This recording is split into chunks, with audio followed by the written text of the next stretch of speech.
હવે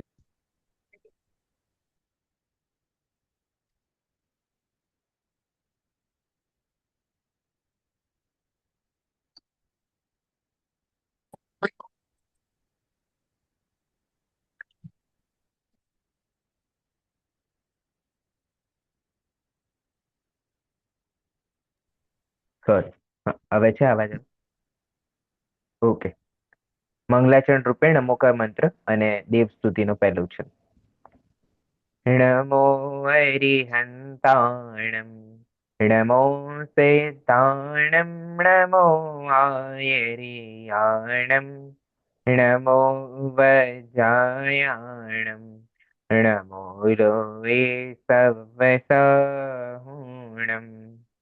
દેવસ્તુતિનો પહેલો છંદ.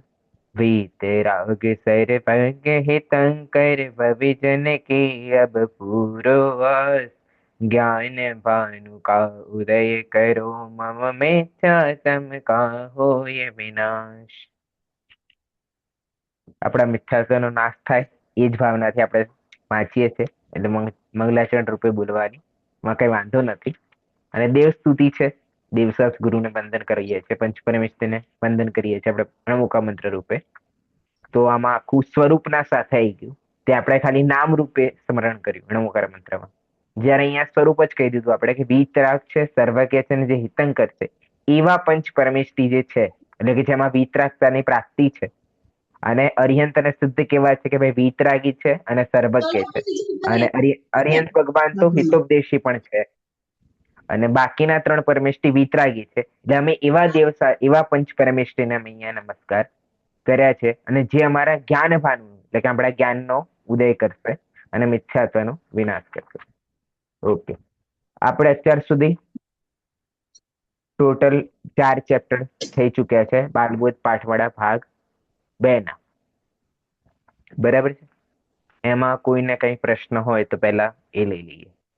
છે કોઈને પ્રશ્ન અત્યાર સુધીના પાઠોમાં?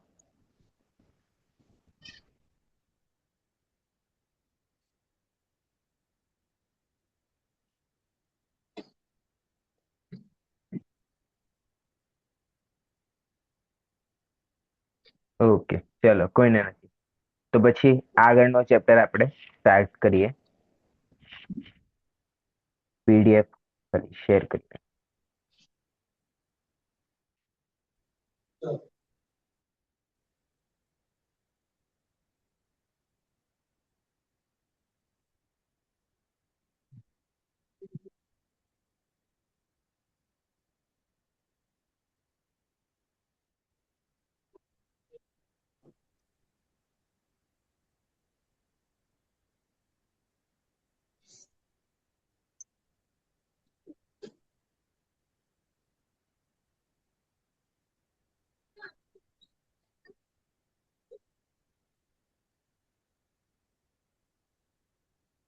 તો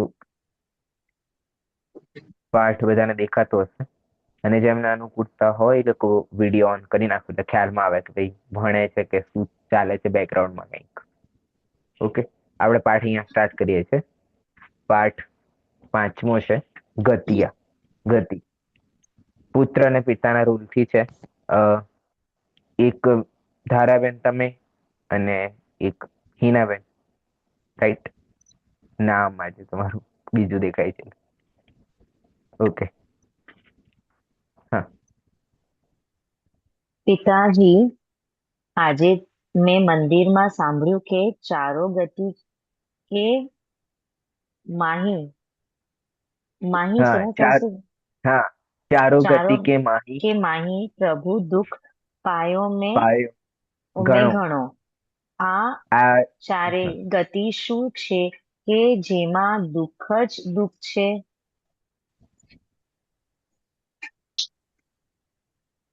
તમારું માઇક બંધ છે હિનાબેન. હિમાબેન શું નામ છે? Galaxy tab S7 FE. નામ ભૂલાય છે.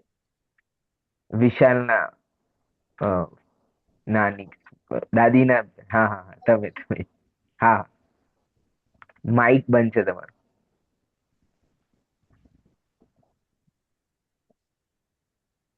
હેમા નામ છે. હા હા, એટલે આજે પેલું નામ દેખાતું નથી ને તમારા નામ અચ્છા. ઉપર દર વખત દેખાતું નથી એટલે. અચ્છા. હા. બેટા, જીવની અમુક ખાસ અવસ્થાને ગતિ કહે છે. જીવ સંસારમાં સ્થૂલ અપેક્ષાએ 4 અવસ્થાઓમાં જોવા મળે છે, તેને જ 4 ગતિ કહે છે. જ્યારે આ જીવ આત્માને ઓળખીને તેની સાધના કરે છે, ત્યારે તે 4 ગતિના દુઃખોથી છૂટી જાય છે અને પોતાનું અવિનાશી સિદ્ધ પદ પ્રાપ્ત કરી લે છે. તેને પંચમ ગતિ કહે છે. તો તે 4 ગતિ કઈ કઈ છે? નરક, તિર્યંચ, દેવ અને મનુષ્ય. મનુષ્ય તો હું અને તમે પણ છીએ ને? આપણે મનુષ્ય ગતિમાં છીએ, તેથી મનાય છીએ. આમ તો હું અને તમે પણ આત્મા છીએ. જ્યારે કોઈ જીવ ક્યાંયથી મરીને મનુષ્ય ગતિમાં જન્મ લે, અર્થાત મનુષ્ય શરીર ધારણ કરે છે, મનુષ્ય કહે છે.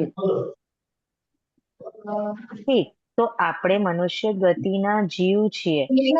ગાય, ભેંસ, ઘોડા આદિ કઈ ગતિમાં છે? તે તિર્યંચ ગતિના જીવ છે. પૃથ્વી, જળ, અગ્નિ, વાયુ, વનસ્પતિ, કીડી, મકોડી, હાથી, ઘોડા, કબૂતર, મોર આદિ પશુ પક્ષી જે તમને દેખાય છે, તે બધા તિર્યંચ ગતિમાં આવે છે. જ્યારે કોઈ જીવ મરીને એમાં પેદા થાય છે, ત્યારે તે તિર્યંચ કહેવાય છે. મનુષ્ય સિવાયના જોવામાં આવતા બધા જ જીવ તો તિર્યન છે, તો પછી નારકી કોણ છે? આ પૃથ્વીની નીચે 7 નરક છે. ત્યાંનું વાતાવરણ બહુ જ દુઃખદાયક છે.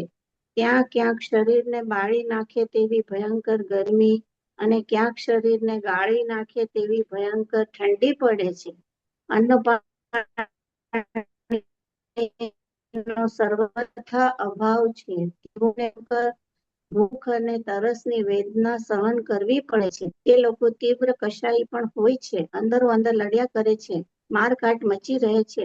જે જીવ મરીને એવા સંયોગોમાં જન્મ લે છે, તેને નારકી કહે છે. અને દેવ? જે જીવો જે જીવો જેવા ભાવ કરે છે, તે પ્રમાણે તેમને ફળ પણ મળે છે. તેમને તેના ફળ મળે એવા સ્થાન પણ હોય છે. જેવી રીતે પાપનું ફળ ભોગવવાના સ્થાન નરકાદી ગતિ છે, તેવી જ રીતે જે જીવ પુણ્ય ભાવ કરે છે, તેનું ફળ ભોગવવાનું સ્થાન દેવગતિ છે. દેવગતિમાં મુખ્યપણે ભોગ સામગ્રી મળે છે. જે જીવ મરીને દેવોમાં જન્મ લે છે, તેમને દેવગતિના જીવ કહે છે. ઓકે કઈ ઓકે ગતિ? Okay okay okay okay okay. હા, સર હવે આપણે.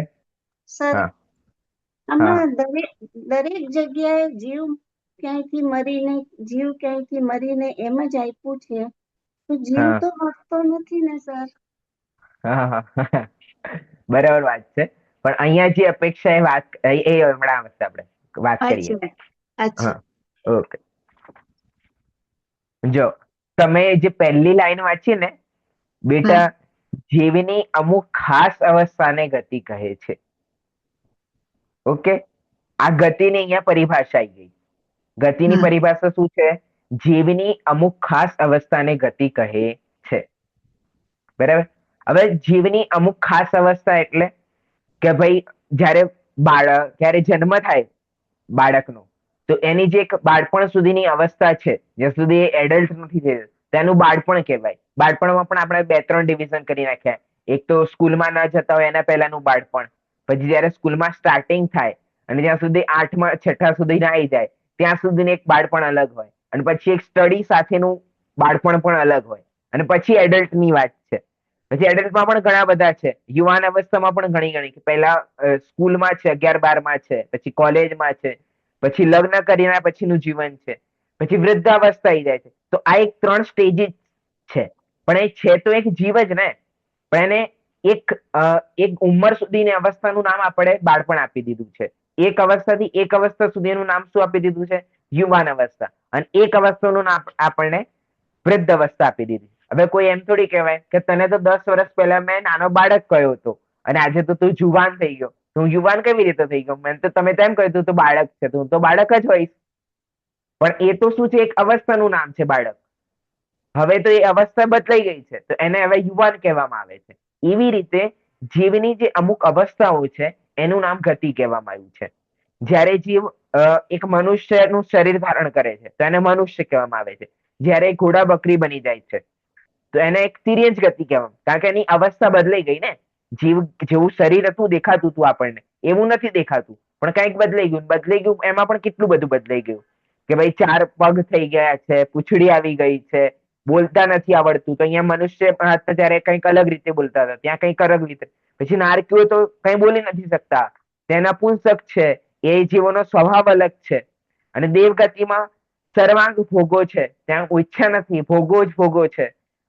તો એ અવસ્થા અલગ અલગ છે બધી. એટલે અહીંયા અવસ્થાનું નામ જે છે એનું નામ ગતિ છે. જીવ તો છે એનમય, પણ એની અવસ્થા જે ચેન્જ થાય છે એ અવસ્થા, એક વિશેષ અવસ્થાનું નામ શું થઈ જાય છે? અહીંયા ગતિ થઈ જાય. એટલે ગતિની પરિભાષામાં શું લખી? જીવની અમુક ખાસ અવસ્થાને ગતિ કહે છે. હવે જે તમારો પ્રશ્ન હતો કે જીવ તો મળતો નથી, પણ અહીંયા ગતિની અપેક્ષા વાત કરે છે, તો ગતિ કોને કહેવામાં આવે? એક ખાસ અવસ્થાને. તો કોઈ એક ખાસ અવસ્થાથી છૂટીને કોઈ ખાસ અવસ્થામાં આવે છે તેનું નામ ગતિ છે. હવે જે અવસ્થાને છૂટી એ અવસ્થાની વાત નથી, જે ખાસ અવસ્થામાં આવ્યો એ નામ છે એનું વર્તમાન ગતિ. એટલે અહીંયા મનુષ્ય ગતિમાં શું છે કે કોઈ અવસ્થાને છોડીને એ મનુષ્ય પર્યાય ધારણ કરે છે, કે મનુષ્યનું શરીર ધારણ કરે છે. તો એ અવસ્થા કઈ છે? એ મનુષ્ય ગતિની અવસ્થા છે. જીવ તો એનો એ જ છે, પણ એની જે અવસ્થા છે થઈ છે એનું નામ છે અહીંયા ગતિ. ઓકે. ભાઈ જીવ સંસારમાં સ્થૂળ અપેક્ષાએ. કેવી રીતે સ્થૂળ અપેક્ષાએ? સૂક્ષ્મ અપેક્ષાએ તો ઘણી બધી પર્યાયો છે કે ભાઈ કોઈ કીડો થાય છે, કોઈ મકોડો થાય છે, કોઈ હાથી થાય છે, કોઈ સિંહ થાય છે. મનુષ્યમાં પણ કોઈ ગોરો થાય છે, કોઈ સફેદ થાય છે. તો કોઈ ગોરો થાય છે, કોઈ કાળું થાય છે. તો એ અલગ અલગ છે, પણ એ પણ એક અલગ અલગ ગતિ એક રૂપે કહી શકાય. પણ સ્થૂળ રૂપે આપણે જોઈએ તો 4 ગતિ છે. તો કઈ કઈ? કે ભાઈ નરક, તિર્યંચ, દેવ અને મનુષ્ય. હા, સ્થૂળ એટલે મેન. સ્થૂળ એટલે મોટું મોટું, ઓકે. સૂક્ષ્મ સ્થૂળ એટલે મોટો મોટો, સૂક્ષ્મ એટલે આપણે જે સૂક્ષ્મ સમજીએ છીએ. જેમ કે પેલું ઘઉં લેવા જઈએ તો ઘઉં એક એક દાણો થોડી ચેક કરીએ, ઉપરથી એક મુઠ્ઠી ભરીને જોઈ લઈએ કે કેવા ઘઉં છે, કે કેવા ચોખા છે. એ રીતે સ્થૂળ રીતે. ઓકે. જ્યારે આ જીવ આત્માને ઓળખીને તેની સાધના કરે છે ત્યારે તે 4 ગતિના દુઃખોથી છૂટી જાય છે. 4 ગતોથી છૂટવાનો ઉપાય શું છે? કે પોતાની આત્માને સમજવાનું અને પોતાનું અવિનાશી સિદ્ધ પદ પ્રાપ્ત કરી લે છે. અને એનું જે અવિનાશી પદ છે જીવનું, એ સિદ્ધ અવસ્થા છે. તેને પંચમ ગતિ કહે છે. સૌથી પહેલા પંચમ ગતિ કહી દીધી. પંચમ ગતિ કઈ છે? સિદ્ધ અવસ્થા. ગતિઓ તો 4 છે આમ, પણ એક પંચમ ગતિ કયું નામ છે? એનું નામ છે સિદ્ધ અવસ્થા. હવે ક્યાંય પણ એવું પંચમ ગતિ લખી હોય તે પંચમ ગતિનો અર્થ શું સમજવાનો? સિદ્ધશિલા, સિદ્ધ અવસ્થા. 8મી ભૂમિ કઈ હોય તો એનું નામ છે સિદ્ધ અવસ્થા. બરાબર. હવે એક એક ગતિ કે છે કે ભાઈ મનુષ્ય તો હું અને તમે પણ છીએ, આપણે મનુષ્ય ગતિમાં છીએ, તેથી મનુષ્ય કહેવાઈએ છીએ. આમ તો હું અને તમે પણ આત્મા છીએ. અહીંયા લખ્યું આમ તો આપણે શું છીએ? આત્મા છીએ, પણ અવસ્થાની રૂપે આપણે મનુષ્ય કહેવામાં આવે છે. ભાઈ જ્યારે કોઈ જીવ ક્યાંયથી મરીને મનુષ્ય ગતિમાં જન્મ લે, અર્થાત મનુષ્ય શરીર ધારણ કરે છે, તેને મનુષ્ય ગતિ કહે છે. મનુષ્ય ગતિની શું પરિભાષા છે? જ્યારે કોઈ જીવ ક્યાંયથી મરીને મનુષ્ય શરીર ધારણ કરે છે તેને મનુષ્ય ગતિ કહે છે. બરાબર છે? ક્લિયર છે?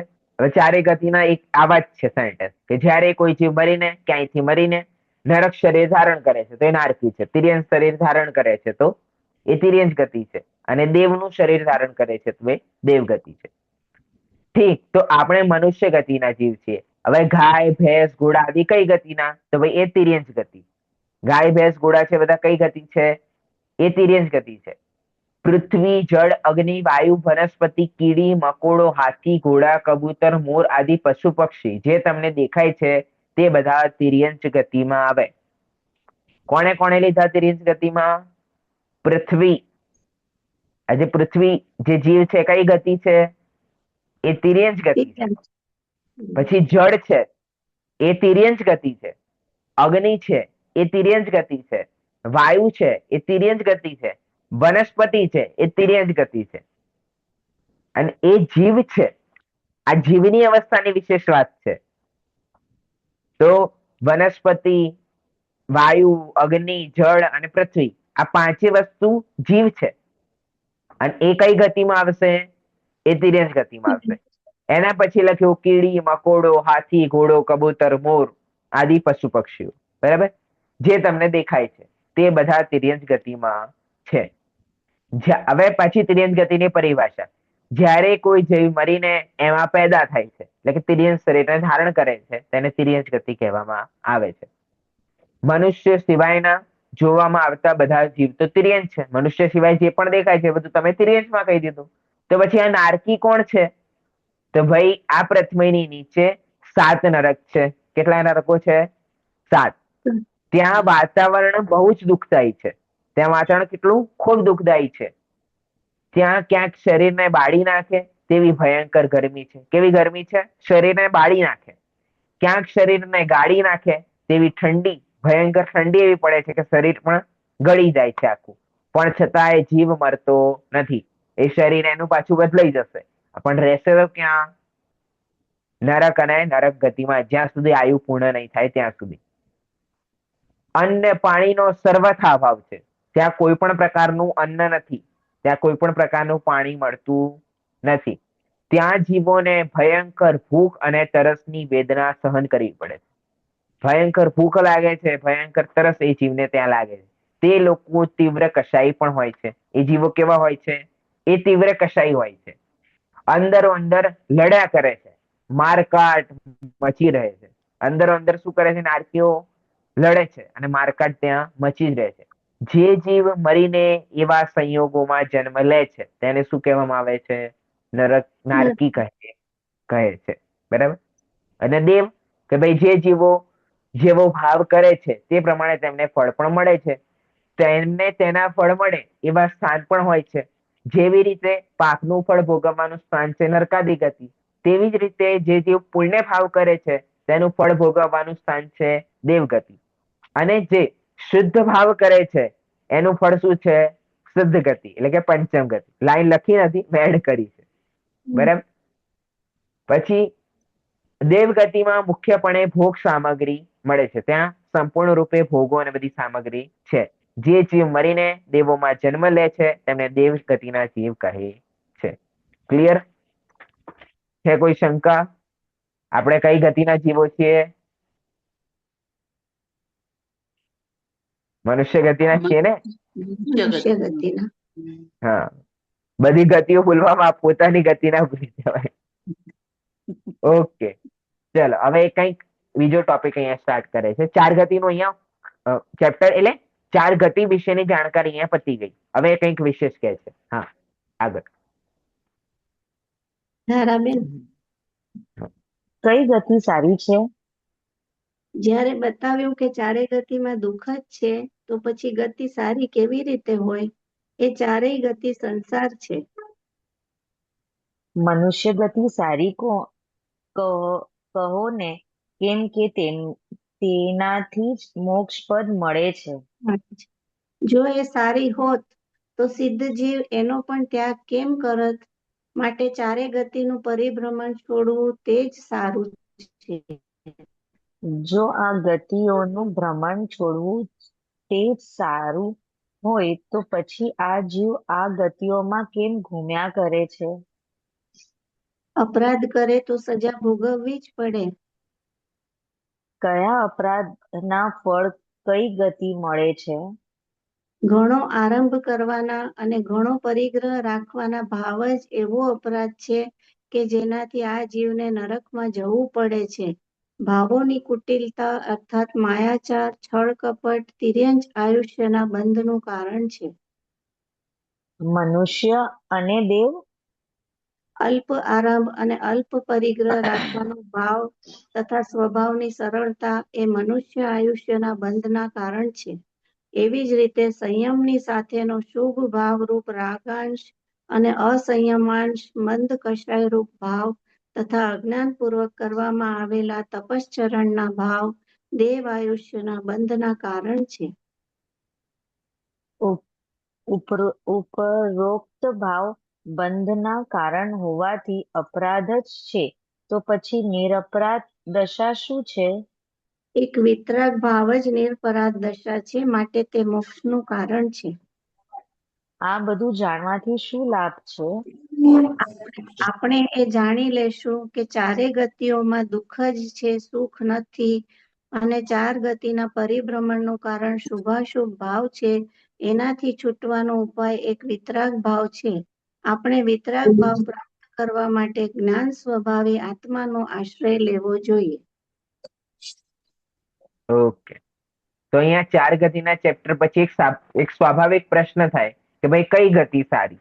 તમે ચારેય ગતિ કહ્યું તો ચારેય ગતિમાંથી કઈ ગતિ સારી?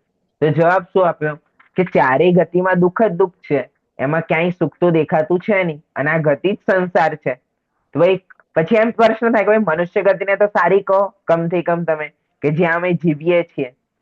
તો અહીંયા આગળ શું કે છે કે જો એ સારી હોત તો સિદ્ધ જીવ એનો પણ ત્યાગ કેમ કરે? કે ભાઈ જો મનુષ્ય ગતિમાં સુખ હોત તો પછી શું કરવા સિદ્ધ ભગવાનના મનુષ્ય ગતિનો ત્યાગ કરે? આપણે નથી કહેતા કે બહુ આપણે એવું હોય કે ભાઈ સુખ સંપત્તિ છે તો સારું માનીએ, તો પછી તીર્થંકર કાહે કો ત્યાગે? એટલે તીર્થંકર હતા કે જે રાજા હતા, અધિપતિ હતા, એમાં પણ શાંતિનાથ ભગવાન, કુંથુનાથ ભગવાન ને અરનાથ ભગવાન, એ તો ચક્રવર્તી હતા. ચક્રવર્તી એટલે 6 ખંડના વિભૂતિ. આપણી પાસે કેટલા ખંડ? ભારત ક્ષેત્રમાં પણ એક નાનું ભારત, નાનું ભારતમાં એક નાનું રાજ્ય, નાનું રાજ્યમાં પણ એક નાનો શહેર, અને નાના શહેરમાં પણ એક નાનું મકાન કે એક નાનો ફ્લેટ. બીજું કેટલું? એક આખી બિલ્ડિંગ હોય. આખું શહેર તો કોઈનું હોય નહીં. અને એમનું કેટલું? ભારત જેવા તો ઘણા બધા દેશોનો તો ખાલી એક ખંડ થાય, અને એવા કેટલા ખંડના રાજા? 6 ખંડના. અને તો પણ ત્યાગી નાખ્યું. એટલે અહીંયા શું કે છે કે જો મનુષ્ય ગતિમાં સુખ હોત તો એમણે શું કરવા ત્યાગ કર્યો હોત? એટલે અહીંયા શું કે છે? માટે ચારેય ગતિનું ભ્રમણ છોડવું તે જ સારું છે. તો પછી આ ભાઈ જીવ ભ્રમે છે કેમ? કે ભાઈ અપરાધ કરે તો સજા તો ભોગવવી જ પડે. જો અપરાધ કર્યો હોય તો સજા ભોગવવી પડે. કયા અપરાધના ફળમાં ગતિ મળે છે? ઘણો આરંભ કરવાનો અને ઘણો પરિગ્રહ રાખવાનો ભાવ જ એવો અપરાધ છે જેનાથી જીવને નરક જવું પડે છે. નરક ગતિનું કારણ શું છે? આ જીવ નરક ગતિમાં શું કરવા જાય છે? કે આ જીવે ઘણો આરંભ કર્યો છે અને ઘણા પરિગ્રહ રાખવાનો ભાવ. પરિગ્રહ હોય અને પ્લસ પરિગ્રહ રાખવાનો ભાવ. માત્ર પરિગ્રહ હોવાથી જીવ નરકમાં નથી જતો. અહીંયા સ્પષ્ટ કહી દીધું, પરિગ્રહ રાખવાનો ભાવ. એટલે એવું નહીં કહ્યું જેમના જોડે પરિગ્રહ હોય ના જાય, એ તો ઓલરેડી ભાવ કરે છે તો ભેગું કર્યું છે. તો અહીંયા શું કરે છે? કોઈ તમારામાં પરિગ્રહ રાખવાનો બહુ ભાવ છે તો એ શું છે? એ નરક જવાના લક્ષણ દેખાઈ રહ્યા છે. પછી સેકન્ડ, ભાવોની કુટિલતા અર્થાત કે માયાચાર, છળ કપટ એ તિર્યંચ આયુષ્યના બંધનું કારણ છે. નરક ગતિના બંધનું કારણ શું છે? ઘણો આરંભ અને ઘણો પરિગ્રહ. આરંભ એટલે નવી નવી વસ્તુઓ સ્ટાર્ટ કરીએ, નવી દુકાન સ્ટાર્ટ કરીએ, કે નવો બિલ્ડિંગ સ્ટાર્ટ કરીએ, એ બધું આરંભ છે. હુકુમચંદજી શેઠ હતા ઇન્દોરના, એમની કંઈક ઘટના એવી આવે છે કે એમને 7 મિલો હતી અને 8મી મિલ ખોલવાના હતા, અને એમને કંઈક વાત થઈ અને પછી એમની પત્ની ને કહ્યું કે હવે 8મી મિલ ખોલીએ છે.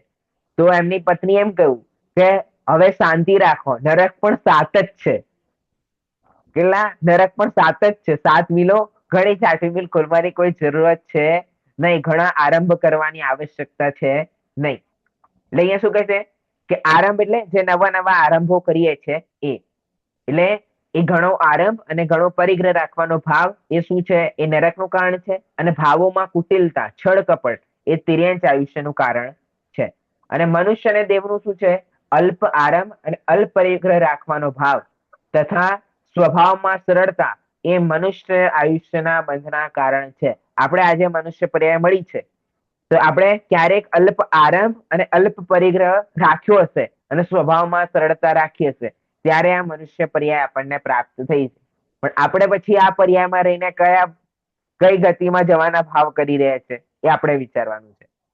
એવી જ રીતે સંયમ સાથેનો સ્વભાવરૂપ રાગાંશ અને અસંયમાંશ મંદ કષાયરૂપ ભાવ તથા અજ્ઞાન પૂર્વક કરવામાં આવેલા તપશ્ચરણના ભાવ અજ્ઞાન પૂર્વક કહેવામાં આવે છે.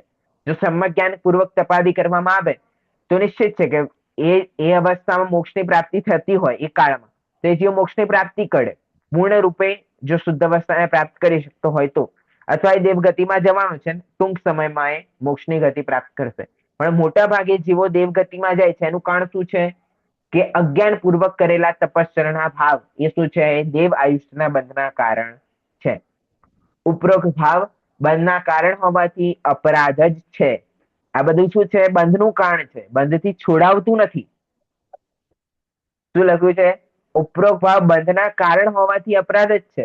તો પછી નિરપરાધ દશા શું છે? કે ભાઈ આ તો અપરાધ દશાઓની તમે વાત કરી, બંધની વાત કરી ને, નિર્બંધની તો વાત ના કરી. તો એક વિતરાગ ભાવ જ નિરપરાધ દશા છે, માટે તે મોક્ષનું કારણ છે. એટલે મોક્ષનું કારણ એટલે કે પંચમ ગતિનું કારણ શું છે? એકમાત્ર વિતરાગ ભાવ. પાંચે ગતિનું સ્વરૂપ, પાંચે ગતિના ત્યાં શું શું છે અને પાંચે ગતિનું કારણ કે જ ગતિમાં કેવી રીતે બંધ થાય એ પાંચે વસ્તુ આમાં આવી ગઈ છે. આ બધું જાણવાથી શું લાભ? આ બધું આપણે જાણીએ તો શું લાભ છે કે આપણે જાણી લઈશું કે ચારેય ગતિઓમાં દુઃખ જ છે, સુખ નથી. ચાર ગતિના પરિભ્રમણનું કારણ શુભાશુભ ભાવ છે. શુભ અને અશુભ ભાવ એ બંને શું છે? એ પરિભ્રમણનું કારણ છે. એનાથી છૂટવાનો ઉપાય એક વિતરાગ ભાવ છે. આપણે વિતરાગ ભાવ પ્રાપ્ત કરવા માટે જ્ઞાન સ્વભાવી આત્માનો આશ્રય લેવો જોઈએ. વિતરાગી ભાવ પ્રાપ્ત કરવાનો છે મોક્ષ માટે. તે વિતરાગી ભાવ કેવી રીતે પ્રાપ્ત થશે? જ્ઞાન સ્વભાવી જે આત્મા છે એનો આશ્રય લેવો પડશે. પેલી ભૂત પ્રેત વાળી આત્માનો આશ્રય લેવાથી કઈ નહીં થાય. જે જ્ઞાન સ્વભાવી મારો છે આત્મા એનો આશ્રય લેવો પડશે. બરાબર છે? સર, હા આમ છે ને જે મનુષ્ય અને દેવનું ક્વેશ્ચન એમાં છે ને કે હા એવી જ રીતે સંયમની સાથેનો શુભ ભાવરૂપ રાગાંશ અને અસંયમાંશ મંદ કષાયરૂપ ભાવ એનું મિનિંગ હા શુભ ભાવ રૂપ રાગાંશ એટલે કે શુભ ભાવ રૂપ રાગનો અંશ. રાગ છે એ શુભ પણ છે અને અશુભ પણ છે. બંને પ્રકારના રાગ હોય. શુભ રાગ એટલે કે ભગવાનની ભક્તિ કરવાનો રાગ આવે છે તમને, એ શુભ રાગ આપણે લઈ લઈએ. અને એક બાળકનો પુત્ર પ્રત્યેનો જે રાગ છે અથવા પરિવાર કુટુંબ પ્રત્યેનો રાગ છે એ રાગને પણ શુભ કહો ને આ રાગને પણ શુભ કહો તો એ પોઝિટિવ એટલે વસ્તુ સિદ્ધ નથી થતી ને. એટલે એ અશુભ રાગ આપણે માનીએ અને એ જે ભાવ છે આપણે ભક્તિનો ભાવ છે એ બધો શુભ ભાવ છે. તો શુભ ભાવ રૂપ રાગનો અંશ એટલે કે રાગનો અંશ એટલે રાગાંશ. રાગ પ્લસ અંશ ઇઝ ઇક્વલ ટુ રાગાંશ. અને અસંયમાંશ મંદ કષાયરૂપ ભાવ એટલે પહેલા નીચે તો સંયમની વાત કરી નાખી કે સંયમ વગર જે તપ કરે છે પણ કોઈ સંયમ ધારણ ના કર્યો હોય, કોઈ એવો જીવ હોય કે જેને સંયમ ધારણ ના કર્યો, વ્રતો ધારણ નથી કર્યા, પણ મંદ કષાયરૂપ ભાવ જે છે કે જે કષાયો મંદ રાખે. કષાય નષ્ટ થવાની વાત નથી, કષાય મંદ રાખવાની વાત છે. તો મંદ કષાયરૂપ જે ભાવ છે તે, અને ત્રીજું કારણ છે અજ્ઞાન ભાવ પૂર્વક કરવામાં આવેલા તપશ્ચરણના ભાવ એ દેવ આયુષ્યના બંધના કારણ છે. આયુષ્યના ગતિના નહીં. અસંયમાંશ એટલે અસંયમાંશ એટલે વ્રતો ધારણ નથી કર્યા એવા અસંયમ. અવ્રતી જેમાં કહીએ ને આપણે અવ્રતી શ્રાવક, વ્રતો નથી પછી વ્રતી શ્રાવક એટલે કે વ્રત ધારણ કરેલા હોય. એવી રીતે સંયમ ભાવ નથી ધારણ કરેલું.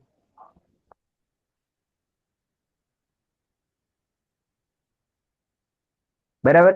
પાંચ ગતિઓમાં શું શું છે, પાંચ ગતિની પરિભાષા અને પાંચ ગતિના બંધનું કારણ. એટલે કે પાંચમી ગતિમાં તો બંધ નથી પણ ચાર ગતિની આયુનું બંધનું કારણ. બરાબર. આ તો અવસ્થાનું નામ ગતિ કયું છે પણ એ જેટલી ટાઈમ રહે છે એને તો આયુષ્ય કહેવામાં આવે છે. તમારી આયુ કેટલી છે એ પૂછવામાં આવે અને કેવી અવસ્થામાં છો એ તમારી ગતિ કહેવાય. તો આયુષ્ય નું બંધનું કારણ શું છે એ જણાવી નાખ્યું છે. બરાબર? ક્લિયર છે બધાને? સર એક ક્વેશ્ચન હતો. હા. જે તમે કીધું પૃથ્વી, જલ, અગ્નિ, વાયુ, વનસ્પતિ, એ તિર્યંશ કેવી રીતે કહેવાય? એ તિર્યંશ ગતિના જીવો કહેવાય. એકેન્દ્રિય જીવ છે એ. હા, એકેન્દ્રિય જીવ છે. હા, પણ તો પછી એમની ગતિ કઈ? એકેન્દ્રિય છે તો પછી ગતિ કઈ કહેવાની એમની? મારો પ્રશ્ન એમ. કોઈ ને કોઈ ગતિ તો હોય જ. જીવ સંસારમાં છે તો કોઈ ને કોઈ ગતિ હશે. તો તમે કઈ ગતિમાં મૂકશો એમને? એ જ હું તમને પૂછું છું કે તિર્યંશ ગતિમાં કેવી રીતે કાઉન્ટિંગ થાય છે આ લોકો? કાઉન્ટિંગ એવું કઈ આધાર નથી. આ અવસ્થાનું જે અવસ્થાઓ છે એ તિર્યંશ ગતિની અંદર લીધી છે. એટલે એ એકેન્દ્રિયના જીવો છે ને, પૃથ્વી, જલ, અગ્નિ, વાયુ, વનસ્પતિ. તો તમે પંચેન્દ્રિયના જીવો છો ને, મનુષ્યના થોડી. હા. એ ઇન્દ્રિય અપેક્ષાએ જયારે વાત થશે ત્યારે એકેન્દ્રિય કહેવામાં આવશે. ગતિ અપેક્ષાએ જયારે વાત થશે ત્યારે એને તિર્યંશ ગતિના જીવો કહીશું. ઓહ, અચ્છા અચ્છા, ઓકે. સર અપેક્ષા રૂપે વાત છે. સર હા. નિગોત કેમાં આવશે? નિગોત તિર્યંશમાં. આ કહી દીધું ને અહીંયા તિર્યંશ. પૃથ્વી જલ. હા, પૃથ્વી જલ અગ્નિ વાયુ વનસ્પતિ એ જ નિગોત છે ને. વનસ્પતિમાં પ્રત્યેક વનસ્પતિને સાધારણ વનસ્પતિ છે. સાધારણ વનસ્પતિ નિગોત છે. તો એ તિર્યંશ ગતિમાં આવશે. આ મોટા મોટા લોકોને, ઘણા લોકોને પ્રશ્ન હોય છે અને જયારે અમે બેસીએ ત્યારે આ પ્રશ્ન હું મોસ્ટલી ઉઠાવું છું. તો પછી એ કઈ ગતિના જીવો જણાવો. એટલે તમને આજે મેં ક્લિયર કરી નાખ્યું. બરાબર? હવે આગળ હું ગમે ત્યારે પ્રશ્ન જયારે પ્રકરણ આવશે ત્યારે ઉભો કરીશ.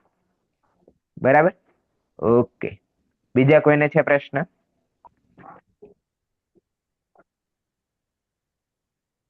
નથી. ઓકે. છેલ્લે અહીંયા સાર રૂપે વાક્યો આપેલા છે. સૂત્રાત્મક સિદ્ધાંત વાક્યો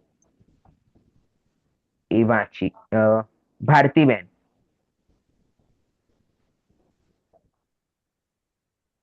માઇક બંધ છે તમારું.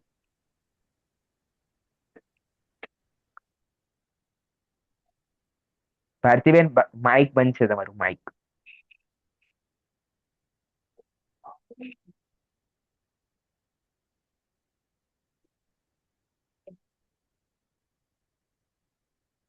ચલો, વાંધો નહીં. તમને કંઈક ડિસ્ટર્બ થઈ રહ્યું છે. ઓકે, રીનાબેન તમે વાંચી નાખો.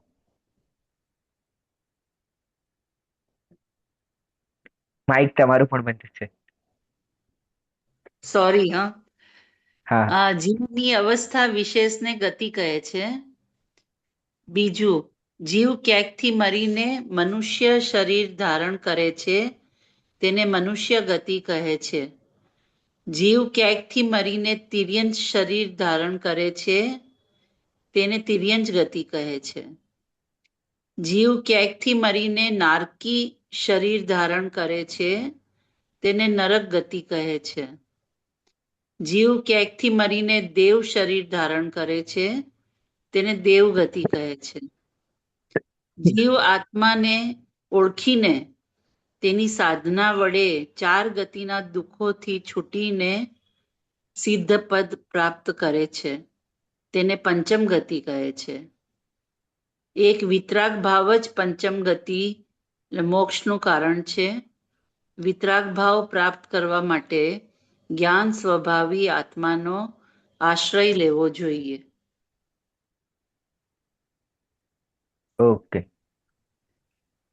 હવે જે લોકો સાવધાન નથી એ થોડા સાવધાન થઈ જાઓ. જે લોકો વિડીયો ઓફ છે એ લોકો ચાલુ કરી નાખો, કારણ કે મુખ્ય ચેપ્ટર છે દ્રવ્ય. દ્રવ્ય સંબંધિત જેટલા પણ ચેપ્ટર આવશે આપણે આગળ એ જરૂરી ચેપ્ટર છે અને બહુ વિશેષ ચેપ્ટરો છે, એટલે આ સમજવા ખૂબ જરૂરી છે.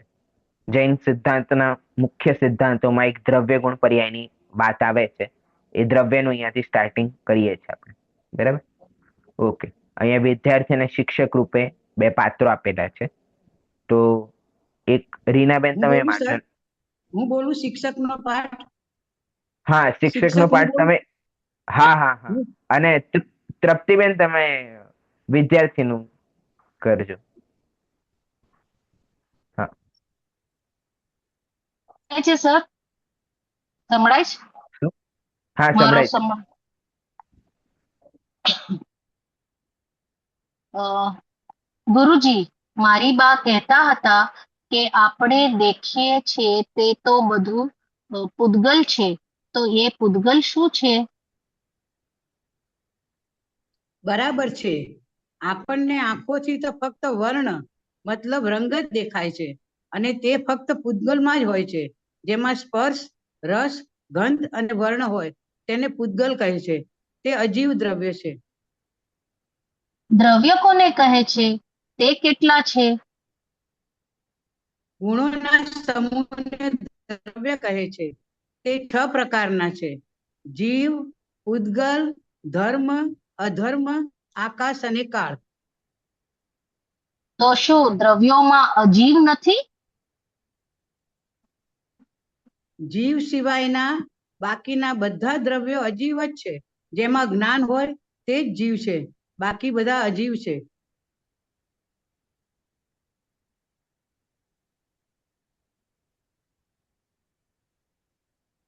જો દ્રવ્ય 6 પ્રકારના છે તો આપણે ફક્ત પૂતગલ જ કેમ દેખીએ છીએ?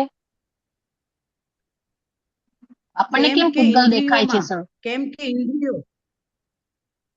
કેમ કે ઇન્દ્રિયો રૂપ, રસ આદિને જ જાણે છે અને આત્મા વગેરે વસ્તુઓ અરૂપી છે. તેથી ઇન્દ્રિયો તેમના જ્ઞાનમાં નિમિત્ત નથી. પૂજા પાઠને ધર્મ દ્રવ્ય કહેતા હશે અને હિંસા આદિને અધર્મ દ્રવ્ય. ના ભાઈ, તે ધર્મ અને અધર્મ જુદી વાત છે.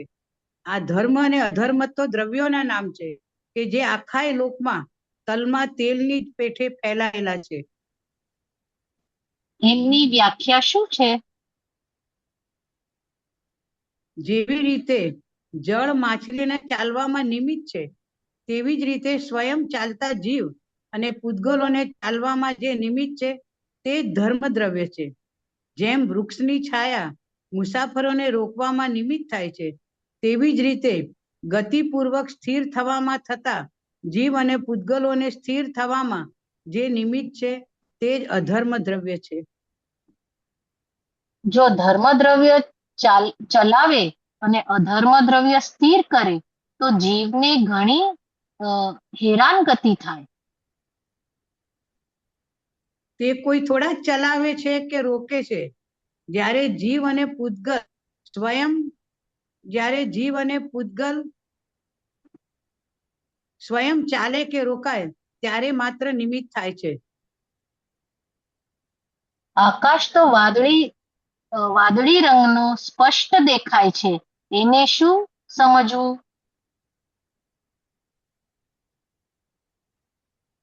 સર, આગળ આવ્યું નથી.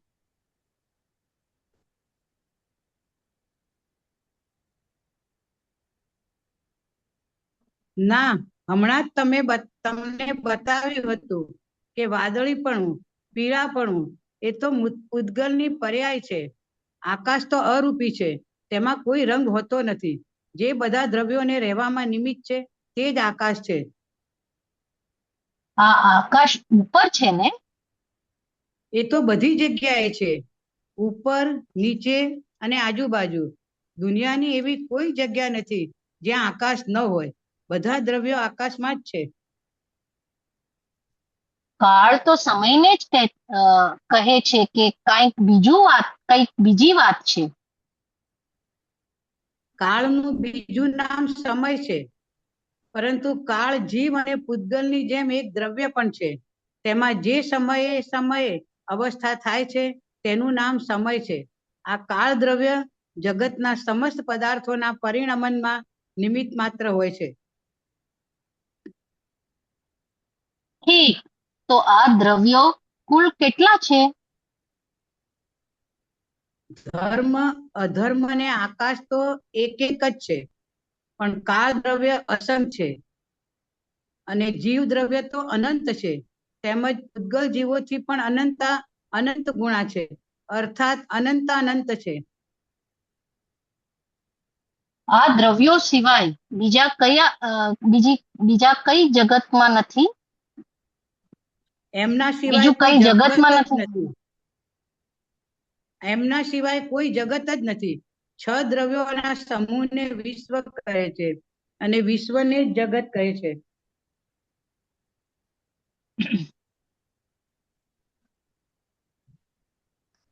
તો આ વિશ્વને બનાવ્યું કોણે?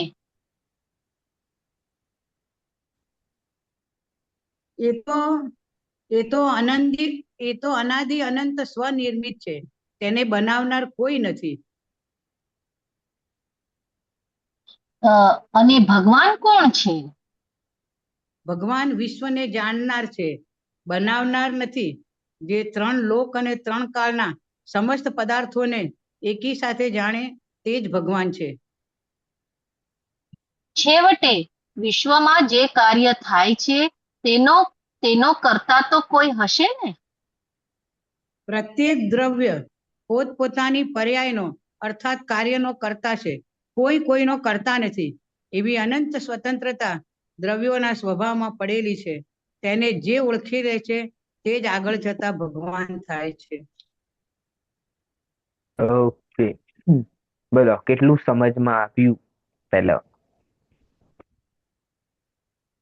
6 દ્રવ્યો કયા કયા બધાને ક્લિયર છે? 6 દ્રવ્યની જીવ, પરિભાષા ક્લિયર પૂતગલ, છે? હા હા, હું ખાલી પૂછું છું, પર્સનલી કોઈને નથી પૂછી રહ્યો.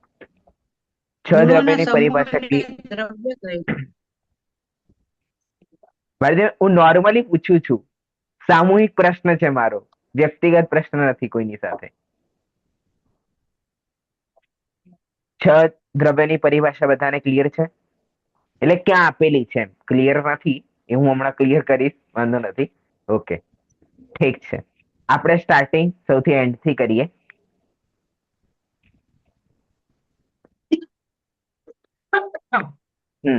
અહીંયા સૌથી પહેલા છે કે આ દ્રવ્યો સિવાય બીજું કઈ જગતમાં નથી, તો કે એમના સિવાય કોઈ જગત જ નથી. હવે અહીંયા વિશ્વની પરિભાષા આવી ગઈ. વિશ્વ કોણે કહેવાય?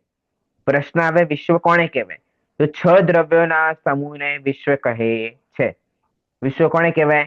જ્યાં 6 દ્રવ્યોનો જે સમૂહ છે તેને વિશ્વ કહેવામાં આવે છે, અને વિશ્વને જગત કહે છે. હવે આ વિશ્વ છે તે કોઈએ બનાવ્યું હશે, તો શું કે છે? એ તો અનાદિ અનંત સ્વનિર્મિત છે, એને બનાવનાર કોઈ નથી. વિશ્વ કેવું છે? અનાદિ અનંત. અનાદિ એટલે જેની આદિ નથી, એ છે અનાદિ. અન પ્લસ આદિ, જેની કોઈ આદિ નથી એ છે અનાદિ. અને અનંત, અનંત એટલે કે જેનો કોઈ પણ પ્રકારનો અંત છે નહીં, એ છે અનાદિ અનંત. અને સ્વનિર્મિત એટલે કોઈ બનાવ્યું નથી, એ પોતાની જાતે સ્વસંચાલિત છે, એને બનાવનાર કોઈ નથી. અને ભગવાન કોણ છે? આપણે જગતમાં તો એમ જ સાંભળીએ કે ભગવાન કરે છે, ભગવાને આ વિશ્વ બનાવ્યું. તો અહીંયા શું કે છે? ભગવાન વિશ્વને જાણનાર છે, બનાવનાર નથી. ભાઈ ભગવાન શું છે? માત્ર આ વિશ્વને જાણે છે, કાંઈ કરતા નથી, કોઈ પણ પ્રકારનો ફેરફાર કરવામાં શક્ય જ નથી, સમર્થ જ નથી. જે 3 લોક અને 3 કાળના સમસ્ત પદાર્થોની એકી સાથે જાણે તે જ ભગવાન છે. ભગવાનની પરિભાષા શું? આ જગતને બનાવનાર નહીં. જગતમાં આપણે શું સાંભળીએ? ભગવાન એટલે કોણ? કે જેણે તમને બનાવ્યું, કે જેણે આ વિશ્વ બનાવ્યું, કે જેણે આ ગામ બનાવ્યું, શહેર બનાવ્યું. તો અહીંયા શું કે છે? કે ભાઈ જે 3 લોક અને 3 કાળના સમસ્ત પદાર્થોને એકી સાથે એટલે કે એક સાથે જે જાણે છે તેનું નામ જ ભગવાન છે. બતાવો ભગવાનની આ પરિભાષા આપણે શેમાં અને ક્યારે વાંચ? હા, ધરાવે.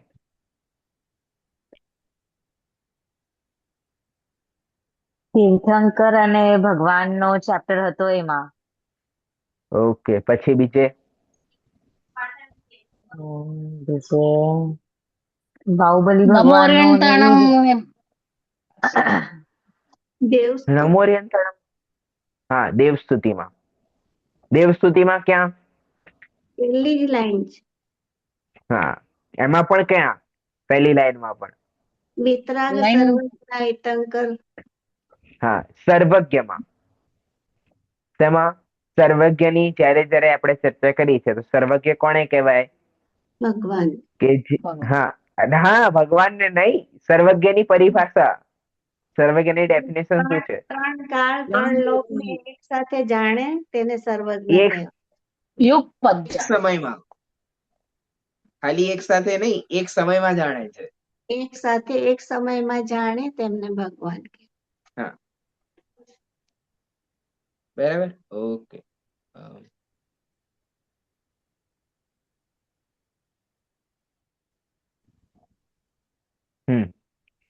એ કોણ છે? એ સર્વજ્ઞ છે. પછી આગળ શું લખે? છેવટે વિશ્વમાં જે કાર્ય થાય છે તેનો કરતા તો કોઈ હશે ને, કે ભાઈ આ વિશ્વમાં આટલું બધું થાય છે, હવે પર્વત પડે છે, જ્વાળામુખી ફૂટે છે, તો ભાઈ એનો તો કોઈ કરતા હશે. ચલો, મારા કાર્ય તો હું કરું છું, પણ આ જ્વાળામુખી ફૂટે છે, ભૂકંપ આવે છે કે સુનામી આવે છે, એનો તો કોઈ કરતા હશે. તો પ્રત્યેક દ્રવ્ય પોતપોતાની પર્યાયનો એટલે કે કાર્યનો કરતા છે, એટલે પોતે જ છે, કોઈ કોઈનો કરતા નથી. એવી અનંત સ્વતંત્રતા દ્રવ્યોના સ્વભાવમાં પડેલી છે. કેવી? એવી અનંત સ્વતંત્રતા છે, એક બે સ્વતંત્રતા નથી. કેવી છે? અનંત સ્વતંત્રતા. અને આ અનંત સ્વતંત્રતા ક્યારની પ્રાપ્ત છે આપણને? 15 ઓગસ્ટ થી, 26 જાન્યુઆરી થી? અરે અનાદિથી છે સ્વતંત્રતા, અને અનંત કાળ સુધી રહેવાની છે. તેને જે ઓળખી લે છે, મૂળ વસ્તુ શું છે? કે જેને તે ઓળખી લે છે તે જ આગળ જતા ભગવાન થાય છે.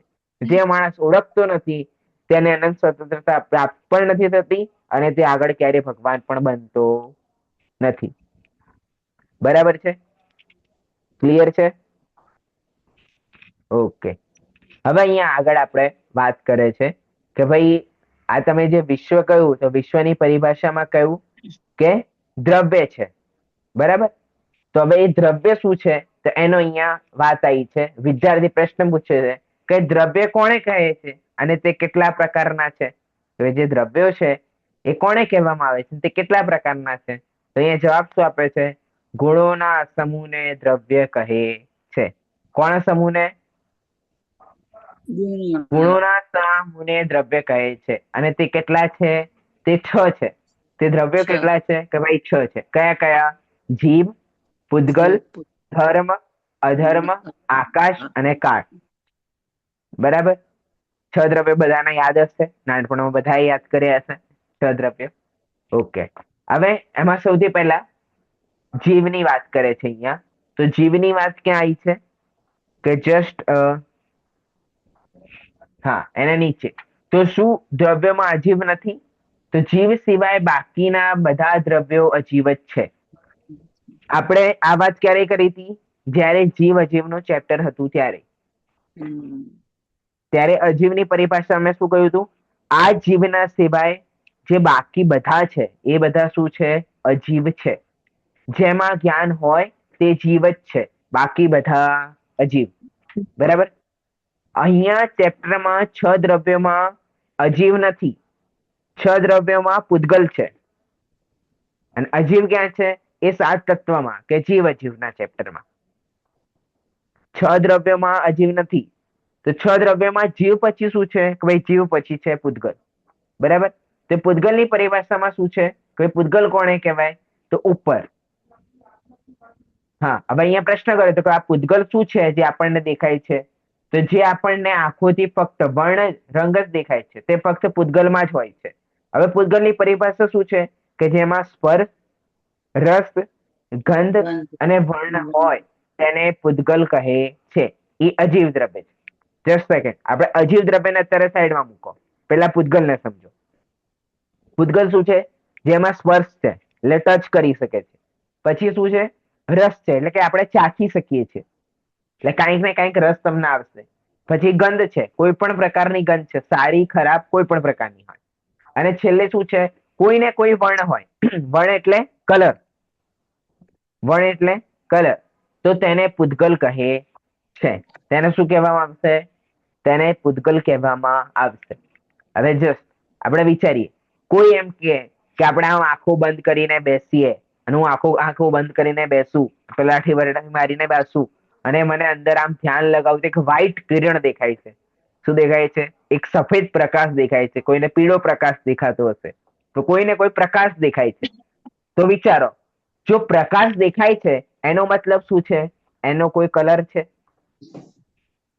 ને? પીળો છે, સફેદ છે, જે કલર હોય. અને જે વર્ણ હોય એ વર્ણ કયા દ્રવ્યમાં લીધું? અહીંયા પૂદગલમાં. શેમાં લીધું? પૂદગલમાં. જીવમાં નથી લીધું, પૂદગલની પરિભાષામાં લીધું. અને પૂદગલ શું છે તેના પછી લખ્યું એ અજીવ દ્રવ્ય છે. બોલો, કોઈને વ્હાઈટ પ્રકાશ દેખાતો હોય, પીળો પ્રકાશ દેખાતો હોય તો શું દેખાય છે? જીવ નથી દેખાતો, એ પૂદગલ દેખાય છે. અને પૂદગલ અજીવ છે. બરાબર. જીવમાં કોઈ પણ પ્રકારનો રંગ નથી, કોઈ પણ પ્રકારની ટચ ના કરી શકો તમે જીવને. એ અરૂપી છે, એનું કોઈ પણ રૂપ છે નહીં. અને પૂદગલ કેવું છે? રૂપી છે. એટલે અહીંયા શું કહે છે? જેમાં સ્પર્શ છે, રસ છે, ગંધ છે ને વર્ણ છે તેને પૂદગલ કહે છે. એક મિનિટ જસ્ટ. હવે અહીંયા સમજી લઈએ. એક છે પૂદગલ છે અને બીજું છે અજીવ. એક શું છે? એક પૂદગલ છે ને એક અજીવ છે. પૂદગલની પરિભાષામાં શું આવશે? જેમાં સ્પર્શ, રસ, ગંધ, વર્ણ તેને પૂદગલ કહે છે. અને જેમાં જ્ઞાન નથી, બરાબર, અથવા મારા જીવને છોડીને બાકી બધા શું છે? અજીવ. મારા જ્ઞાન સ્વભાવને છોડીને બાકી બધા શું છે? બાકી બધા અજીવ છે. બરાબર. સર એક ક્વેશ્ચન છે. હા. તો પછી જે મસ્કીટોઝ ને જે બધા જીવો છે, ઓલા બધા જીવ કહેવાય છે, તે બધા પૂદગલ કહેવાય છે? કારણ કે એમાં જ્ઞાન પૂદગલ- નથી, બાકી બધું છે, તો એ શું કહેવાશે? જીવ છે કે અજીવ છે? એમાં જ્ઞાન નથી, તમે કેવી રીતે સિદ્ધ કર્યું? એમ મેં સિદ્ધ નથી કર્યું, પણ આજે આપણે ઈ પણ બધા જીવ જ છે એમ પછી હા, આપણે એમનામાં જ્ઞાન છે, એમનામાં જ્ઞાન છે. અચ્છા, ઈ બધા જીવમાં જ આવશે. તો આ રસ ને હા, બધું જીવ. આવે છે, એટલે જે આપણે એમ કહે છે કે વનસ્પતિમાં ચાલ. પણ જીવ છે. હા, હું એમાં રાઈટ, કન્ફ્યુઝ બરાબર. છું, એટલે હા હા, તમને હું ટચ કરી શકું કે ના કરી શકું? હા કરી શકો, હા ફીલ બરાબર. થાય, હા બરાબર, ફીલ થાય હા છે. પછી તમને કોઈ અહીંયા કઈ નાનું બાળક હોય, અડે, હા કિસ કરે તો એનો હા કઈક ને કઈક સ્વાદ આવે છે ને? હા તમારા શરીરમાંથી કોઈ પણ પ્રકારની ગંધ આવતી હશે ને? હા દુર્ગંધ હા આવતી હોય ત્યારે તો નાતા હોઈએ, ત્યારે તો હા સ્પ્રે લગાવતા હોઈએ સારી. પછી તમને હું જોઈ શકું છું, એટલે કોઈને હા કોઈ કલર છે જ આપણો. તો હા પછી આપણે જીવ છીએ કે અજીવ? આપણે જીવ છીએ, હા રાઈટ, બરાબર, રાઈટ. ઓકે એટલે આ જે દેખાય છે, જસ્ટ હવે અહીંયા વિચારવાનું કે આ જે દેખાય છે શું છે? એ પૂદગલ છે. ઓકે અને મારી અંદર જે છે એ મારો જીવ છે. ઓકે, બાહરી રૂપ છે એ બધું પૂદગલ છે, ને અંદરનું જે છે આત્મા હા, છે, જીવ છે, ઈ હા, ડિફરન્સ છે. એ જીવ હું છે, જીવ અને એ ડિફરન્સ. મસ્કીરોઝમાં જતી રહી ને ઈ પણ જ્ઞાત હા, છે, પણ એનું બોડી અને હા, સોલ અલગ છે, એટલે એવી રીતના થઈ જાય છે. ઓકે, હા. નાઉ આઈ અન્ડરસ્ટુડ, આપણે ફાઇન. આપણે જીવ અજીવના ચેપ્ટરમાં હા તમે નહીં હોય સમથિંગ, એમાં તમે ક્લાસ ફરી સાંભળજો. એમાં હા એન્ડમાં એ જ છે કે હાથી જીવ છે કે અજીવ? કે ભાઈ હાથીનું જે શરીર છે એ અજીવ છે અને હાથીની જે આત્મા છે એ જીવ છે. ઈ જીવ છે, એટલે શરીર જે છે ને તમે પૂદગલ ગણો છો, રાઈટ? હા, એ જે ઓકે, શરીર છે એ પૂદગલ છે. પૂદગલ છે, okay, understood, thank okay, you. Okay, okay. હા, હવે અહીંયા શું કે છે કે પૂદગલ કોણ છે? કે જેમાં સ્પર્શ, રસ, ગંધ, વર્ણ છે, એ કોણ છે? એ પૂદગલ છે. અને જેમાં સ્પર્શ, રસ, ગંધ, વર્ણ છે, બરાબર, પૂદગલ. પછી અહીંયા શું લખે છે? મારા જીવના સિવાય બાકી બધા જે જીવ છે, જેટલી વસ્તુ છે અથવા જે છે મારા આત્મા સિવાય, એ બધું શું છે? એ બધું અજીવ છે. તો મારા સિવાય બધામાં પૂદગલ આવે કે ના આવે? આવે. કેમ? કારણ કે જે વસ્તુ મને દેખાય છે એમાં સ્પર્શ, રસ, ગંધ, વર્ણ છે. અને ઘણી વસ્તુ એવી છે, બીજાની જે આત્મા છે, બીજું જે દ્રવ્ય છે, એમાં શું છે કે બીજું સ્પર્શ, રસ, ગંધ, વર્ણ નથી, પણ એ અજીવ છે. કેમ? કારણ કે મારા જ્ઞાન સ્વભાવી આત્માથી એ ભિન્ન છે. બરાબર, એટલા માટે એ અજીવ છે. પણ જો માત્ર પૂદગલની વાત કરીશું તો બીજાની આત્મા છે એ પૂદગલમાં ના લઈ શકો તમે. એ તમે પૂદગલમાં ના લઈ શકો, પણ અજીવમાં લઈ શકો. કેવી રીતે સર? શું? કેવી રીતે સર? હા, કેવી રીતે? તો એમ છે કે અહીંયા શું કે છે કે જીવ અજીવના ડિફરન્સમાં એ લોકો સ્વાચાર્ય એમ કે છે કે મારી આત્માના સિવાય બાકી બધું જે છે એ બધું અજીવ છે, બરાબર. પણ એમાં કોઈના શરીરમાં રહેલી આત્મા પણ આવશે, બરાબર. પણ જ્યારે દ્રવ્યનું ડિવિઝન થશે ત્યારે અહીંયા દ્રવ્યમાં શું કહ્યું કે જેમાં જ્ઞાન છે તે જીવ છે. તો બીજાની આત્મામાં પણ જ્ઞાન તો છે, તો એ દ્રવ્યની અપેક્ષાએ ત્યાં જીવ લઈ શકશો. પણ જ્યારે જીવ અજીવનો ડિફરન્સ કરીશું, જ્યારે અજીવની વાત આવશે તો અજીવમાં મારી આત્માના સિવાય બાકી બધું અજીવમાં ગણાશે. પણ જે પૂતગલની વાત આવી તો તમારી આત્મામાં તો જ્ઞાન છે, તમારી આત્મામાં સ્પર્શ રસ ગંધ વર્ણ નથી, તેને તમે પૂતગલમાં ના લઈ શકો, પણ તમે અજીવમાં લઈ શકો છો. હવે બીજી વસ્તુ, ચલો આ એક બે આત્માની વાત છોડીએ આપણે. બીજા જે દ્રવ્યો છે, જેમ કે ધર્મ દ્રવ્ય છે, આકાશ છે, કાળ છે, એ બધા અજીવ તો છે કારણ કે એમાં જ્ઞાન નથી. ધર્મ દ્રવ્ય છે, અધર્મ દ્રવ્ય છે, આકાશ છે, કાળ છે, એમાં એમાં જ્ઞાન તો નથી, તો જીવમાં નહીં લખ્યું, તો એને પૂતગલમાં લેવાય ના, એને પૂતગલમાં પણ નહીં લેવાય. કેમ? કારણ કે એમાં સ્પર્શ નથી, ગંધ નથી, વર્ણ નથી. જો આ ક્વોલિટી હોય તો એને પૂતગલમાં લઈ શકાય. તો એને શું કહેવાશે? એને અજીવ કહેવાશે. બરાબર. તો જેટલા પૂતગલો છે એ બધા અજીવ કહેવાશે, અજીવમાં આવશે. પણ જેટલા અજીવ છે એ બધા પૂતગલ કહેવાશે નહીં. જેમ તીર્થંકર ભગવાનમાં વાંચ્યું હતું ને આપણે કે જેટલા તીર્થંકરો છે એ બધા ભગવાન તો છે, પણ જે બધા ભગવાન છે એ બધા તીર્થંકરો નથી. બરાબર. સેમ સિચ્યુએશન અહીંયા છે. જેટલા પૂતગલો છે એ બધા અજીવ તો છે, પણ જેટલા અજીવ છે એ બધા પૂતગલો નથી. ક્લિયર? તીર્થંકર ભગવાનના રૂપે આને યાદ કરી નાખજો. ક્લિયર છે રીનાબેન? હા હા હા. જો પણ એક વાર ફરીથી તમે જે લાસ્ટ લાઈન બોલ્યા ને એ રિપીટ કરો ને. હા, જેટલા પૂતગલ છે એ બધા અજીવ નથી, અજીવ છે, સોરી, જેટલા પૂતગલ છે એ બધા અજીવ છે, પણ જેટલા અજીવ છે એ બધા પૂતગલ નથી. ઘણા પૂતગલ પણ છે પણ બધા પૂતગલ નથી. પણ જે બધા પૂતગલ છે એ બધા પૂતગલ અજીવમાં આવશે. ઓકે, ક્લિયર છે? જો તમને તીર્થંકર ભગવાનનું ક્લિયર હોય તો એમાં તીર્થંકરના નીચે તમે લખી નાખો પૂતગલ અને ભગવાનના નીચે લખી નાખો અજીવ. તો બરાબર, જેટલા તીર્થંકર છે બધા ભગવાન છે, જેટલા પૂતગલ છે બધા અજીવ છે, પણ જેટલા ભગવાન છે બધા તીર્થંકર નથી. તીર્થંકર માટે સ્પેશિયલ ક્વોલિટી છે. તો જેટલા અજીવ છે એ બધા પૂતગલ નથી. કેમ? કારણ કે પૂતગલમાં વિશેષ ક્વોલિટી હોવી જોઈએ, કે સ્પર્શ હોવો જોઈએ, રસ હોવી જોઈએ, ગંધ હોવી જોઈએ, વર્ણ હોવું જોઈએ. બરાબર છે? ક્લિયર છે બધાને? જીવ કોને કહેવાય? જેમાં જ્ઞાન છે તેને જીવ દ્રવ્ય કહે છે. પૂતગલ દ્રવ્ય કોને કહેવાય? કે જેમાં સ્પર્શ, રસ, ગંધ, વર્ણ આદિ એટલે વગેરે એ બધા શું છે? પૂતગલ છે. બીજું આ ચેપ્ટરમાં આ પૂતગલના રિલેટેડ આપ્યું કે આકાશમાં જે વાદળો દેખાય છે, બરાબર, જે ઉપર મને દેખાય છે આકાશ છે ને, આ ઉપર જે દેખાય છે આકાશ છે ને, એ આકાશ નથી. કેમ નથી આકાશ? એ દેખાય છે ને, એ કલર દેખાય છે ને, કાળો દેખાય છે, અત્યારે સવારે વાદળી દેખાશે, પછી સફેદ દેખાશે ક્યારેક, તો એ કલર દેખાય છે. એનો અર્થ શું થયો? એ પૂતગલ છે. એ પૂતગલની એક સંરચના છે. જેમ પર્વત છે, એ પૂતગલની એક રચના આપણે માનીએ અત્યારે ફિલહાલ, એવી રીતે એ શું છે? એ પણ પૂતગલની એક સંરચના છે. બરાબર? ક્લિયર છે? એ દેખાય છે, એનો રંગ છે, એટલા માટે એ શું છે? એ પૂતગલ છે. ડન? પછી આકાશ શું છે? આકાશની પરિભાષા જયારે વાંચીશું ત્યારે આકાશ દ્રવ્ય આપણે સમજીશું.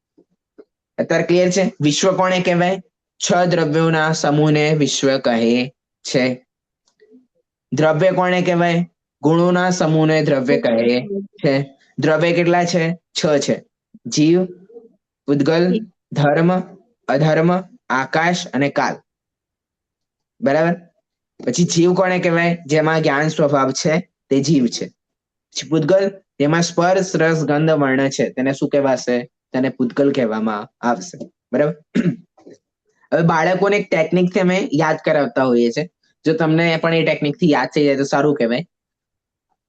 જેમ કે જીવ, બરાબર, જીવ, પછી પૂતગલ, પછી આમ હાથ ઉપર હાથ આમ રાખીને આમ ચલાવીએ આંગળીઓ, એને ધર્મ.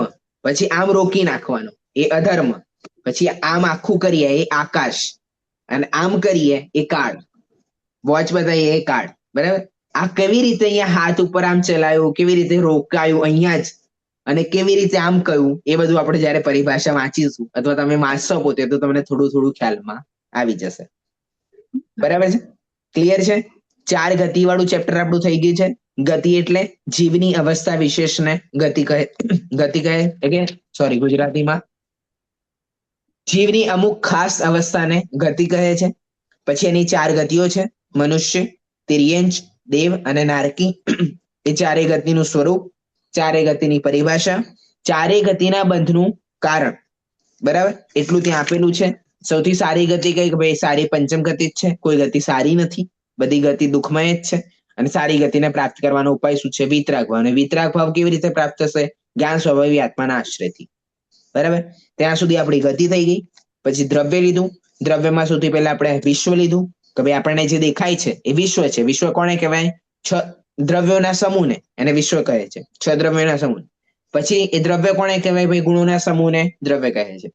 6 દ્રવ્ય લીધા: જીવ, પૂતગલ, ધર્મ, અધર્મ, આકાશ ને કાળ. પછી જીવ દ્રવ્ય કોને કહેવાય? કે જ્ઞાન સ્વભાવી જીવને, જ્ઞાન સ્વભાવી આત્માને જીવ કહે છે. બરાબર. પછી પૂતગલ કોને કહેવાય? જેમાં સ્પર્શ, રસ, ગંધ, વર્ણ હોય તેને પૂતગલ કહે છે. અને જેટલા પૂતગલ છે એ બધા અજીવમાં આવશે, પણ જેટલા અજીવ છે એ બધા પૂતગલમાં આવશે નહીં. બરાબર. આ રીતે પૂતગલ અને અજીવનો આપણે ડિફરન્સ રેડી કરી નાખ્યો. આટલા સુધી બધાને ક્લિયર છે? ડન છે? હવે દર ક્લાસ પછી જેમ અત્યારે મેં છેલ્લે સાર બોલ્યો છે એવી રીતે કોઈ પણને બોલવાનો રહેશે. બરાબર. મેં નોર્મલી બતાવી દીધો, આખી ક્લાસ આવી ગઈ. 4 ગતિ આ ચેપ્ટરમાં જેટલા આવ્યું એ બધા પોઈન્ટ. બરાબર, ક્લિયર? ઓકે. હવે આવતી ક્લાસમાં મળીએ. એના પહેલા આ 4 ગતિનો ચેપ્ટર, આગળના ચેપ્ટર બાકી હોય રિવિઝન કરવાના તો કરી નાખશો. અને આ દ્રવ્ય વાળો ચેપ્ટર ફરી વાંચજો શાંતિથી. પરિભાષાઓ નોટ ડાઉન કરી નાખજો, યાદ કરવાનું સ્ટાર્ટ કરી નાખજો, કારણ કે આ મુખ્ય વસ્તુ છે અને ક્લિયરિટી હોવી જરૂરી છે. તમે દ્રવ્યનો ચેપ્ટર કહેશો હું 10 વખત ભણાવીશ, પણ આ વસ્તુ ક્લિયર હોવી જરૂરી છે.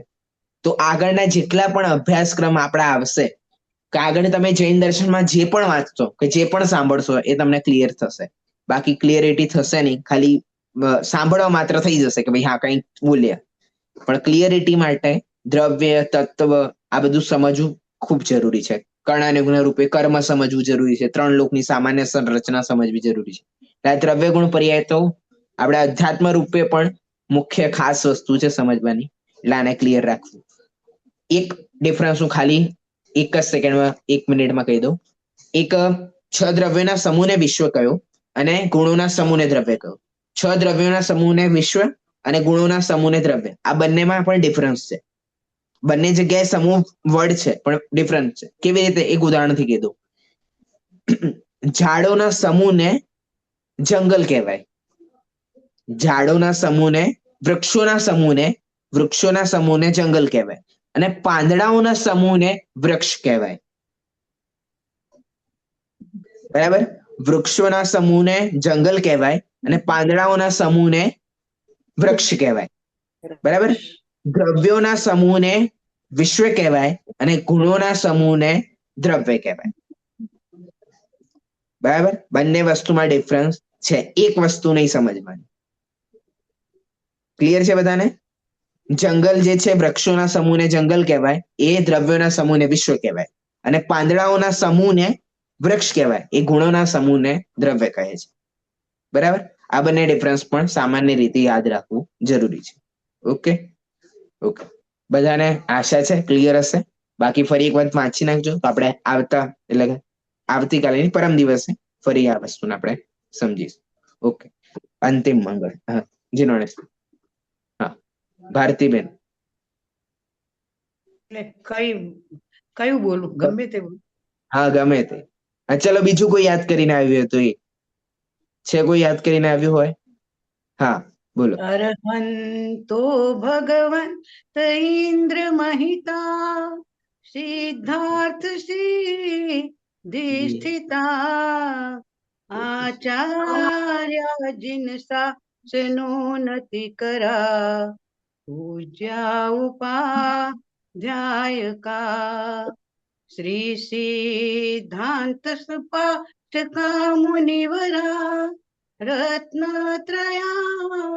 રાધકા પંચૈષ્ટે પરમેષ્ટિનમ પ્રતિદિનમ कुर्वन्तु वो मङ्गलम् कुर्वन्तु वो मङ्गलम् ઓકે ચલો આ છંદ જયારે આવશે આપણા કોર્સમાં ત્યારે આને પણ આપણે સમજીશું. થોડું અશુદ્ધ ઉચ્ચારણ થયું છે, વાંધો નથી, અત્યાર રૂપે ઠીક છે. ઓકે, બધાને જય જિનેન્દ્ર. જય જિનેન્દ્ર. જય જિનેન્દ્ર.